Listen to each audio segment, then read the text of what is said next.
पिद्रित थोकना सिदखरे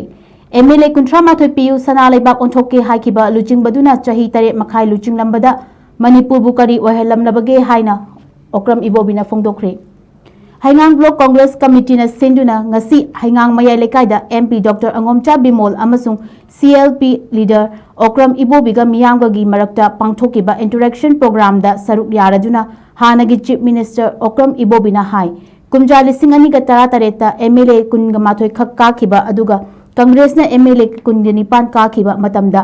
MLA कुनगा माथोय काबना नमदुना चुंगसिननबा लेंगाक सेंखिबा चीफ मिनिस्टर ना BJP की MLA कुंथ्रा माथोय पिबियु सना लेबाक ओंथोके हाइरेजुना लुचिंगखिबदु ममांगी लेंगाक्तदी BJP की MLA कुंथ्रा गनी थोय काखिबनी मखोयबु सपोर्ट तवदुना MLA 85 फावबा सुखिबनी ऑपोजिशन ददी सुपनजगी MLA 5 खक्तनी अदुबु चाही तरे मखाई लेंगाकना पाइरंबदा सना लेबाक ओंथोके हाइकिबा मणिपुर हौजिक सना लेबाक ओलब्रा नत्रगा मियामदी BJP न फत्रे हारिबा चाही 15 लेंगाक पाइरंबा कांग्रेस गवर्नमेंट पु ममांगदा पालंबा गवर्नमेंट हाइना तोयना पल्लबसु चाही 15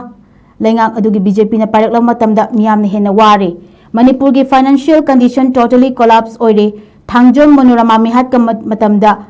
अफस्पा लौथोकदबनी हाइना चंगशिलखिबा मियामगी इहौदगी मणिपुरदगी अफस्पा लौथोकनबा हाइरकपदा सेंटरना लेंगाक पाइखिबा कांग्रेसना थिंगलकपदा चीफ मिनिस्टर की फम थादोकलबसु लौथोकनी हाइदुना खुदकता लौथोकपा हौखिबनी अफस्पा लौथोकपदा यारोय हाइरकलबसु असेंबली की सेगमेंट तरेटगी लौथोखिबनी ngasi BJP की लेंगाना कांग्रेस लौथोकलमखिबा पुलिस स्टेशन सिंगदा कोनबा मफम सिंगदा अमुक हना अफस्पा थमजलखरे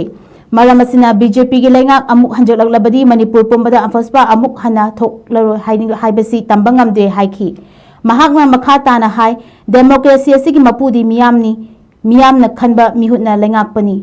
मणिपुर लेंगाकना BJP की चाही तरेट हेना पाइरखिबदा सेंटरना येंगलखिबा मियेंग असिना मियामबु करंबा मियेंगदा येंगलिबनो हंगलदुना